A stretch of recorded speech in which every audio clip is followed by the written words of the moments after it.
Welcome to OSM, Operation Safe Mode, praying for a cure. Peace be with you.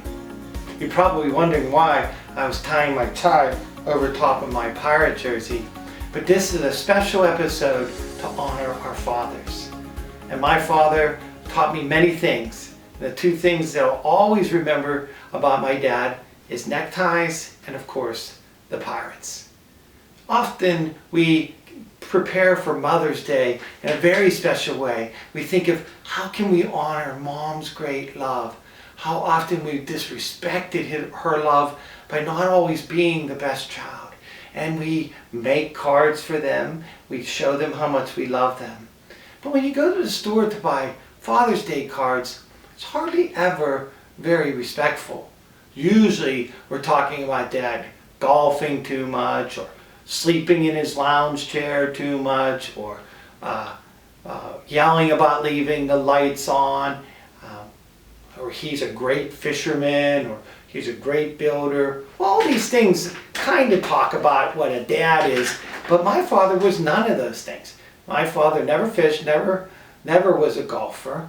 Yeah, he did yell about leaving the lights on, I can't lie about that. He wasn't a carpenter. My father had two tools in his toolkit.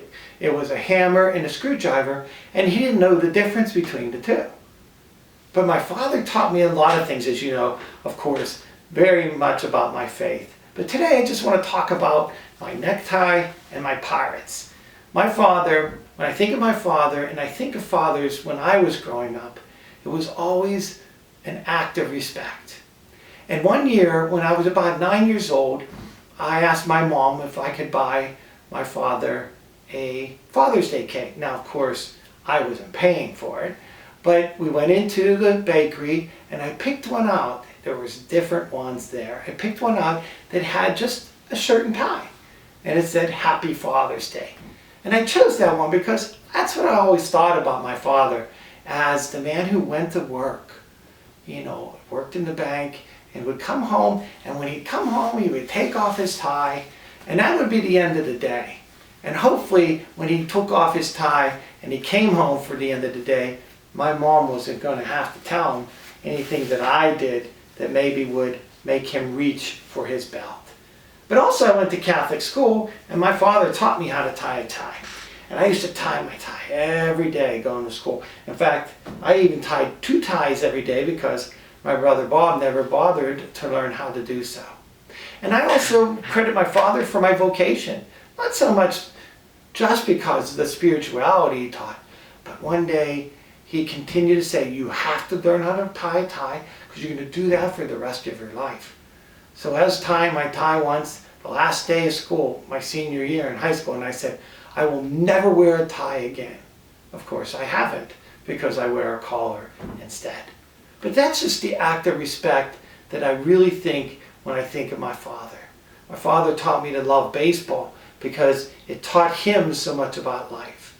My father would always say, Johnny, do you know why I love baseball? Why is that, Dad? Because they're playing again tomorrow. And isn't that what our lives are about? It's about learning from success as well as failures, and then playing again tomorrow the best that we can. So dads, I know we like to make fun of you. All the cards do so. We kid and joke with you, and perhaps maybe your best present from us is to allow you to sleep in your chair all day long. But I wrote a poem some years ago about fathers, and I would like to share that poem with you today because I feel that it really honors our dads and the respect for which they deserve. A father is to go to work all day and come home not tired. A father is to teach his children how to play sports, but not be the ever-knowing coach. A father is to reach for his belt, but never use it. A father is to have pockets with silver linings while his shoes have holes in them. A father is to give advice, but allow their children to think for themselves and forever refrain from saying, I told you so. A father is to teach you how to drive and pretend he's not afraid of being killed in the process. A father must know when to take off the training wheels and pray that the timing was right. A father is expected to give the evil eye to all potential husbands, only to eventually walk his daughter down the aisle and give her away. A father must demand respect, but be able to laugh at himself. A father is to do these things and much more. God the Father is all-knowing. A father is to know best. He must live this balancing act and expect no more praise than being called Dad.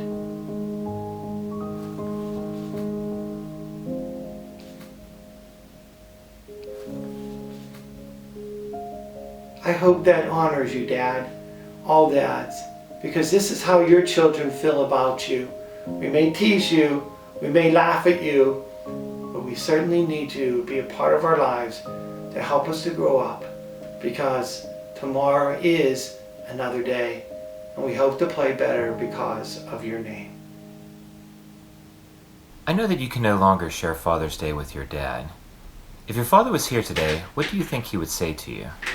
Yeah, if my dad was still with me, I know for sure, as he always did on Father's Day, because so often we shared the same day. My birthday was usually around Father's Day weekend, and sometimes on the very same day, so we shared that day. And it was a day not only of being a father, but he was very proud of being the father of me. So if my dad was here, he would certainly say, "John, I'm very proud of you." And then he would also say, "You really need a haircut." What would you say to Dad if he was still with you? Yeah, I think I would just simply, say to my dad what we always talked about on Father's Day. I'd say, "Hey Dad, what about the Pirates? Good news and bad news, huh? So far this year, the good news is the Pirates haven't lost. But the bad news is they're only playing .500 baseball." Just a reminder that just as we honored our mothers with a memorial candle, we will be honoring our fathers in the same way this year as well. So if you would like to have a candle lit for your father, deceased or still living, please send the information to fathersdaycandle@gmail.com. I would like to know the father's name or grandfather's name, so Father Roniel and I can remember them in our prayers, and especially at Mass. And if you want to candle it at Immaculate Conception or at St. Elizabeth Ann Seton. Our fathers are very special to us. Those who have gone before us, I'm sure, were forged into holy men through the lives that they lived and the times that they endured. So let us imitate those men by knowing that we too are called to be saints in these difficult times, and while we stay safe in the Lord.